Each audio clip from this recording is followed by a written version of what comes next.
E, por último, antes dos temas livres, eu vou chamar a Lucimere, minha amiga... Não falei nada, gente, não falei nada.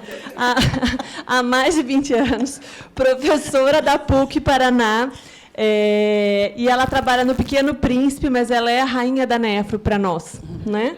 É um prazer. Se organiza, Lucimere, sem choro. A gente vai ficando velho, não pode ficar falando muita coisa, não, senão a gente começa a chorar. Gente, então, é um prazer, mais uma vez, né, falando aqui, e eu coloquei esse título porque eu achei que pudesse ter quem mexesse com adulto aqui, né? Então, a gente vai falar de algumas doenças que podem começar na infância e que normalmente são consideradas como doenças de adultos, né? Então, querida, encolhi o paciente, doenças dos adultos iniciadas na infância e adolescência. O meu conflito de interesse, eu peguei justamente algumas coisas, a gente também, eu sou a hipertensiologista lá do hospital, né? A litíase também, então eu tenho esses 2 ambulatórios, são 2 dos que eu pego lá no hospital, e eu vou falar um pouco sobre essas doenças, que é a hipertensão e a litíase. Né? Mas a gente tem outras situações que podem acontecer, então a gente tem criança que pode ter hipertensão, diabetes tipo 2, crianças e adolescentes, ou aterosclerose, a litíase, mas eu vou falar da hipertensão e da litíase. Né? E a gente vê que elas duas também elas podem ter uma... Às vezes, correlação entre elas, em algumas situações, a gente tem muitos pacientes que são hipertensos e têm litíase, ou, às vezes, no desenvolver do curso da doença, e muitas vezes pode estar relacionado ao tipo de dieta que esse paciente tem, ou relação com a obesidade também. Então, falando primeiro de hipertensão arterial, a primeira coisa que eu gosto sempre de lembrar, né, que a pressão arterial é um sinal vital, né? E na criança tem muita gente que nunca nem mede a pressão. Então, às vezes eu pergunto para a plateia, né, quando tem os meus alunos principalmente, quem quando foi ao pediatra a pressão arterial era medida? Então, aqui eu não sei se alguém pode me falar quem tinha a pressão arterial medida quando foi ao pediatra. Alguém? Ou vocês, quando estavam passando, eu acho que aqui também tem alunos, vocês medem a pressão arterial nas crianças? Então, muitas vezes não acontece isso. Né? E se a gente for procurar, né, a gente não sabe muitos dados, às vezes, até de uma prevalência, de incidência, justamente por conta disso. Porque se a gente não procura, você não acha. Né? Mas dados americanos, quando foi do Fourth Report, uma das diretrizes que eu vou falar daqui a pouco, de 2004, a prevalência era de 3,5%. E a gente tem 2 situações aqui do Brasil. Então, uma meta-análise que foi visto em adolescentes, né, entre 10 e 20 anos, que tinha 8% de prevalência de hipertensão, e no estudo ERICA, que foi justamente para ver também em adolescentes, uma prevalência de 9,6%. Então, quase 10%, não é pouca coisa, se a gente for pensar, né? E aqui a gente vê em todas as situações você tendo uma prevalência maior em crianças com sobrepeso e obesidade. Tá?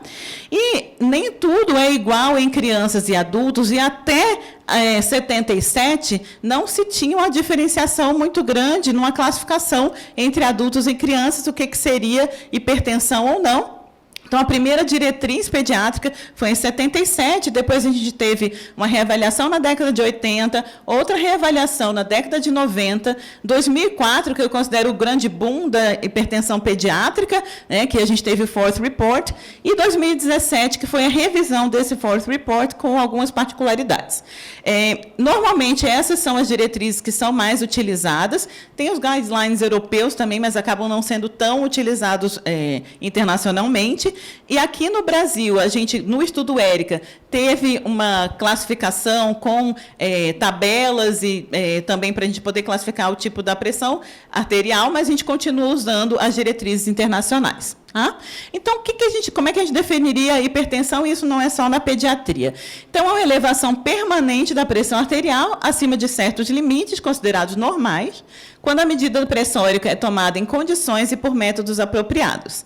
Na criança, nem sempre a gente tem todas as condições e métodos apropriados, mas a gente tem que lembrar que a gente precisaria medir nas crianças acima de 3 anos, pelo menos uma vez por ano, nas crianças que têm sobrepeso e obesidade, verdade, em todas as oportunidades que você puder medir, e em algumas delas, né, mesmo antes dos 3 anos, a gente deveria medir. Então, se você tem um prematuro, uma criança que usa alguma medicação que pode elevar a pressão arterial, quantas crianças usam corticoide por uma situação de asma e ninguém nunca mede a pressão? Se essa criança já foi submetida a algum transplante, pode ser um TMO ou outro transplante de órgão sólido, eu brinco que passar no corredor da nefro já é um fator de risco, então também deve se medir. A gente nunca perde a oportunidade de medir a pressão arterial dessas crianças. E como é que a gente vai medir, né? O padrão ouro seria a gente medir aqui com o manômetro de mercúrio. Esse era o meu falecido manômetro de mercúrio, que não tenho mais, porque separou lá o mercúrio e agora não se utiliza muito, não se encontra muito, por causa do risco de toxicidade. Mas todos que forem calibrados, gente, ainda é usado o manômetro de mercúrio para calibração, tá? Então, a gente vai usar, né, o aneroide. Aqui eu brinco que é a minha nefrostentação, né, a gente ter todos os tamanhos de manguitos adequados para você medir adequadamente. E os métodos oscilométricos têm aumentado muito a utilização, inclusive várias recomendações falando para você fazer com método oscilométrico, mas a gente tem que tomar cuidado se esse aparelho que você está utilizando é um aparelho validado, tá? E principalmente não cair muito naquele do manguito de pulso, porque você tem um erro muito grande, principalmente em relação à pressão diastólica. Tá? Então, na última diretriz de 2017, eles pegaram todos os dados que foram publicados em relação à hipertensão pediátrica, de 2004 até 2017, ou final de 2016, e eles viram essa correlação que você tem. Na PA sistólica, você até tem uma boa correlação de a medida que seja ou o manômetro de braço mesmo com oscilométrico ou auscultatório, a sistólica tudo bem até com esse o de pulso, mas a diastólica não tem muita correlação. Então, o que a gente sempre diz? Profissional de saúde, você não deve utilizar esse tipo daquele de manômetro de pulso para você fazer a medida da pressão arterial, tá?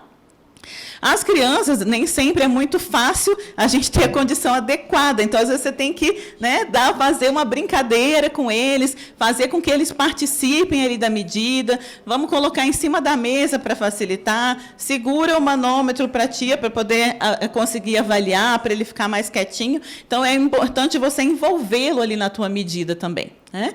E a gente ter todos aqueles passos, né? A gente tem que, lembra, do mesmo jeito que deveria ser para adulto, você vê se a pessoa já esvaziou a bexiga, você não fez nenhuma atividade maior naquele momento. A gente sempre vai escolher o braço direito para poder medir, né? Esse é o padrão para criança ou para adulto. Não ter nenhuma roupa ali na hora da medida que vá ter uma dificuldade para você medir, né? O braço na altura do coração. Então, são todos os cuidados, se possível, com o apoio para os pés, né? Então, aqui o que não fazer e o que a gente pode fazer. Então, aqui ele está com o braço cruzado, eu estou medindo no esquerdo ali brincando, ali para baixo, eu nem estou olhando direito ali para o que eu estou medindo, e do outro lado, como deveria ser a nossa medida mais correta. Tá? Na última diretriz, então, pediátrica internacional de 2017, uma das coisas que foi modificado, né, que se tentou aproximar a classificação da pediatria, principalmente já no adolescente, em relação à classificação de adulto, porque você já pode ter um paciente que está numa transição, então, para passar para a vida adulta, e às vezes você vai ter pelo percentil e nem sempre vai ser muito equivalente ao que você considera como hipertensão no adulto. Tá? O que a gente precisa tomar cuidado, principalmente nós aqui que estamos na plateia, que lidamos com muita criança renal crônica, ou às vezes nas nossas tubulopatias, muitas dessas crianças, elas não têm, com 13 anos, já uma puberdade. Então, não adianta você querer dividir criança abaixo de 13 anos e acima de 13 anos, comparar como adulto, porque às vezes vai ser diferente, né? Então, a gente tem que olhar com um pouco mais de cuidado, e a gente vai precisar usar os nossos clássicos percentis, né? A gente vai precisar ver as nossas tabelas para poder classificar exatamente essa pressão arterial. O peso não entra na classificação da pressão arterial pediátrica, mas ele é importante para você calcular o IMC, para você calcular uma dose de medicamento, se for utilizado. Então, você vai pesar e medir o paciente, e aí a gente vai utilizar as nossas curvas para ver o percentil da altura, a tabela para você encontrar qual que é o percentil equivalente para aquela idade. Isso, para quem não está acostumado com criança, sempre é grego, a gente falando, né? Então, mas no dia a dia, né, quem está na pediatria já é mais fácil, mas existem a era dos aplicativos. Eu falo que eu não sou Nutella, eu sou raiz, eu gosto de ir lá na tabela, né, para conferir, mas existem alguns aplicativos, né, que podem ajudar nisso daí de você conseguir já rapidamente classificar o teu paciente. E no Force Report também foi feita uma tabela simplificada, que seria assim, o percentil 90 para cada idade, o sexo feminino e o sexo masculino, porque a partir daquela, seria como um sinal de alerta. A partir desse valor, você já deveria ficar atento para medir de novo e para ver se esse paciente tem alguma alteração realmente ou não da pressão. Muitas vezes, nessa primeira medida que você fizer, pode dar alterado, mas quando você vai repetir em outras vezes, pode ser que normalize, porque pode ter um efeito de avental branco, às vezes, na primeira medida que faz. Na pediatria, a gente tem muito mais causa secundária quando a gente compara em relação aos adultos, mas a causa primária tem aumentado muito também. Mas, por exemplo, se a gente for pensar num neonato que seja hipertenso, será que essa criança não fez um cateterismo umbilical que levou a uma trombose, e ali a gente pode suspeitar quando tem uma alteração da função, está com hematúria, tem a hipertensão ali associada? Então, procure para saber se esse neonato não fez um cateterismo umbilical. Não usou catéter umbilical. Aqui a gente vê nossas manchas de café com leite, né, situações que você só vai ver se você tirar a roupa do paciente para avaliar. Muita gente não examina o paciente como um todo e você não vai ver alguns detalhes, né? Então, aqui a gente tem a neurofibromatose, que pode ser uma causa secundária de hipertensão. Ou, auscultar o abdômen, não só para ver ruído hidroaéreo, mas lembrar que você pode ter sopro abdominal, massa abdominal, algum tumor, né? Púrpura palpável, então ali a gente tem uma situação de púrpura de Enoch online. Então, são situações que, se você não tirar a roupa do paciente, não for atrás, você não vai, não auscultar, não examinar realmente o paciente, você não vai conseguir ver. E se eu determinei que esse paciente é hipertenso, eu vou precisar tentar investigar essa causa, e muitas vezes a gente vai fazer ou um exame de sangue, complementando com um exame de urina, exames de imagem. Na pediatria, a gente da nefro fala muito de hipertensão, porque muitas causas estão relacionadas com problemas renais primários, ou alguma situação também de estenose de artéria renal, ou outras causas que acabam que o nefropediatra acaba cuidando mesmo das causas que não são renais propriamente ditas. Tá? Em relação ao tratamento, normalmente você vai começar com as mudanças de hábitos de vida. Então, em relação à dieta que seja mais adequada, existe uma dieta que é a DASH Diet, que seria uma dieta saudável, né, se a gente for ver, que é justamente direcionada para Stop Hypertension, né? Então, essa é o Dietary Approach to Stop Hypertension. Então, você vai ter uma quantidade maior de verduras, legumes, evitar uma quantidade grande de açúcares. Então, tudo que seria uma dieta saudável, atividade física. Mas, se isso não funcionar, ou se esse paciente já tiver, por exemplo, qualquer tipo de diabetes, ou uma doença renal crônica, ou ela não tem, já tem alguma alteração de órgão-alvo, você já deveria começar de início ao tratamento medicamentoso. Tá? E no tratamento medicamentoso, você vai fazer o step by step. Então, você começa com uma droga, você vai titulando essa dose até o máximo dela, ou até não ter uma possibilidade de efeito colateral, e aí você vai adicionando as outras drogas que podem ser também utilizadas para o tratamento. Se você já tem mais do que 3 drogas, normalmente a terceira ou a quarta você deveria associar um diurético, né? E é importante ficar atento à avaliação de órgãos-alvo, porque a gente tem muitos pacientes pediátricos que já têm alteração em órgão-alvo. Então, é importante a gente fazer a avaliação cardiológica, fazer o fundo de olho, fazer uma albuminúria para você ver se ele já não tem alguma alteração, e também fazer a monitorização, por exemplo, vendo a avaliação do teu tratamento através do uso da mapa. Não são todos os lugares que a gente tem a monitorização ambulatorial da pressão arterial na criança, mas é muito importante no nosso acompanhamento. E aí vamos passar, então, para a nossa outra fala, que é sobre a litíase renal. Né? Às vezes, quando eu falo que eu trato de criança hipertensa e com litíase, eu falo assim, você é pediatra, realmente? Né? Existe isso na criança? Né? Então, o que a gente tem em relação à litíase? Em relação à população mundial, ocorre em 5 a 15% da população.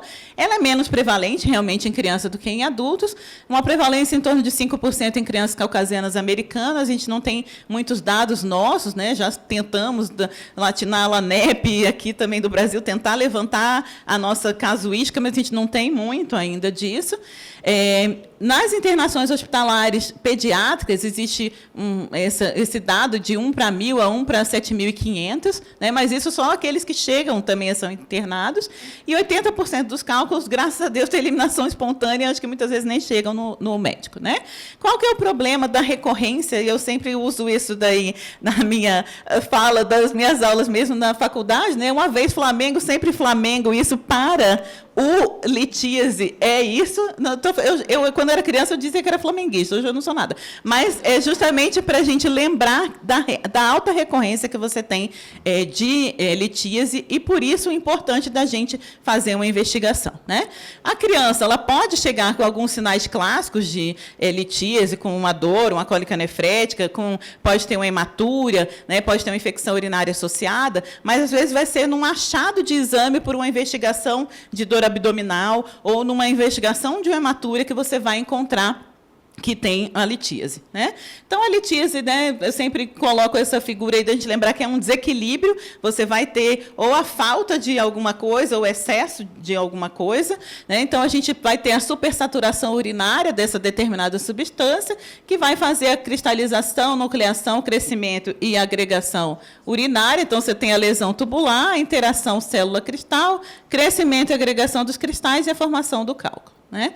E isso você vai ter vários fatores de risco. Então, por exemplo, num ambiente, um local que seja mais quente e seco, né? Com a ingestão maior de sódio, com a ingestão maior de proteína, mas a gente não pode esquecer também de situações que você vai ter situações genéticas, né? Algum problema genético que pode levar a você ter uma litíase, algumas alterações metabólicas, as infecções urinárias, principalmente pelos germes produtores de urease, como proteus.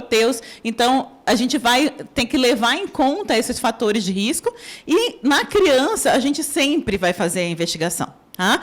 Em adulto, a gente vê N pessoas que tiveram várias recorrências e nunca ninguém pensou em investigar, e isso deveria ser feito. E na criança, ou quem tem um rim único, ou alta recorrência, você precisa sempre investigar. Como é que a gente vai investigar? Né? Então, a gente vai ter vários exames de sangue que a gente pode fazer. Ontem teve a mesa de litíase, e eles falaram também sobre isso, mas na criança, a gente acaba investigando mais mesmo, porque a gente tem que descartar uma tubulopatia associada. Então, a gente vai fazer gasometria desse paciente, a gente faz um PTH para ver se ele não tem uma hiperpara. Então, são vários exames que, às vezes, quando o povo passa, mas o que estão pensando? É só uma litíase. Mas tem várias coisas que podem estar envolvidas, principalmente na infância.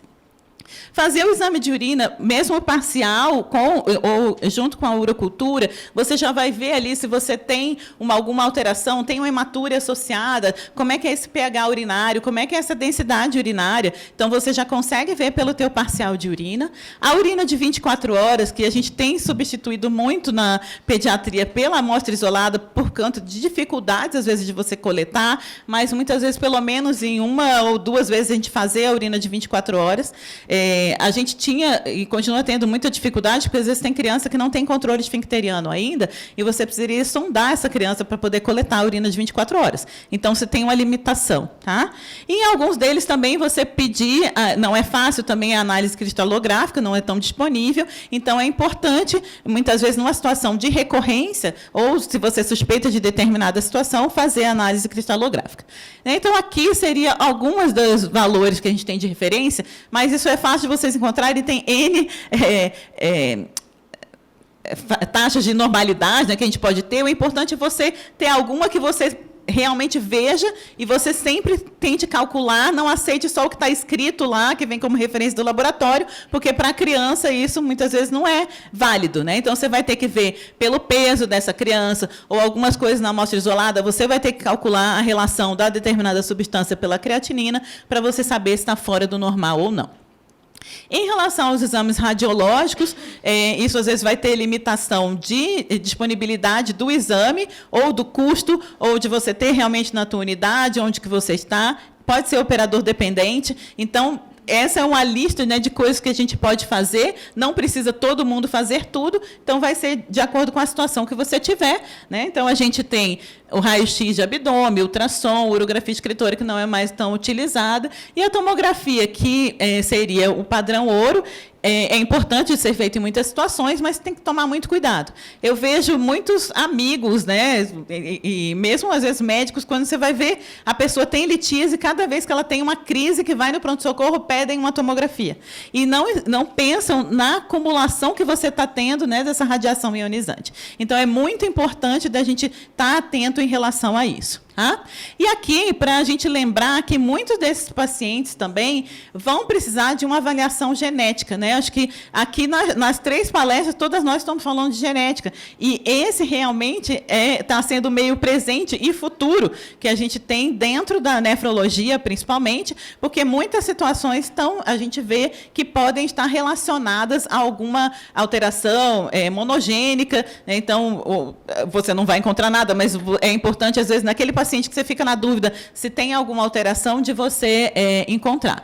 E nesse estudo aqui chinês, né, eu ressaltei, assim, lembrando de alguns pacientes que a gente tem no nosso próprio serviço, né, que eles tiveram pacientes com dente tipo 1, hiperoxalúria primária, raquitismo hipofosfatêmico com hipercalciúria, síndrome de Bartter, que são situações que podem vir com litíase. Algumas, é lógico que você vai ver muito mais as outras coisas que esse paciente tem, do que só especificamente a litíase. Um dos artigos que falam sobre a litíase pediátrica, eles falam muito a litíase pediátrica como um sintoma, não sendo só a doença em si, né? Ela faz parte de um quadro mais generalizado. Então, é por isso que é muito importante na criança com litíase você ter um olhar um pouquinho diferente para ver se você não está comendo bola ali que deixa eu passar alguma coisa. O tratamento, gente, existe criança que vai no pronto-socorro e que pode ser um quadro de litíase, né, uma cólica nefrética, que está passando ali o cálculo, e você vai precisar avaliar, você vai ter que tirar a dor dessa criança. Muitas vezes, né, você vai precisar fazer anti-inflamatório, e isso é uma facada no coração do nefro. Mas, então, o que a gente sempre orienta? É importante você pedir uma creatinina ali para ver se está tudo bem, porque às vezes você pode ter alguém que tem um rim único, com um cálculo obstrutivo, e você coloca um anti-inflamatório, você pode estar piorando a situação do paciente. A investigação deve ser feita sempre depois, né, não nesse período da fase aguda, né, toda aquela investigação que a gente falou. Em relação ao tratamento, a gente procurando saber qual que é o tipo de alteração metabólica, por exemplo, que ele tem, você vai fazer um tratamento dietético de acordo com a situação metabólica que ele tenha. Então, muitas eu falei da DASH Diet, que é usada para hipertensão, mas ela também tem sido utilizada na litíase, porque por causa dessa semelhança que a gente tem de alterações ali da dieta, levando, né, a fatores que possam facilitar de ter litíase também, né? Outros remédios que a gente pode utilizar, o citrato de potássio é a nossa panaceia, né? A gente acaba usando para praticamente todos os tipos de litíase, diurético tiazídico, o allopurinol em algumas situações, mas a gente tem algumas terapêuticas que estão surgindo, né, e a gente já destacou em várias situações aqui no Congresso, sobre a hiperoxalúria primária, que é uma das doenças que agora a gente tem tratamento mais específico. Então, é importante a gente lembrar disso, né? Então, está passando em todas as palestras ali algumas coisas, litíase pode ser só uma pontinha ali do iceberg, é importante da gente ir atrás, principalmente por causa das situações de evolução ruim desse tipo de doença. Quem ainda não tem costume, né, ou quem nunca viu um paciente com hiperoxalúria primária, esse paciente, grande parte deles acabam chegando para a gente só renais crônicos, às vezes já terminais, e de uma doença que às vezes já poderia ter sido descoberta antes e começar um tratamento em tempo oportuno para você evitar as consequências, né? A consequência da doença em si é uma consequência muito grave, porque acaba sendo uma doença sistêmica. Então,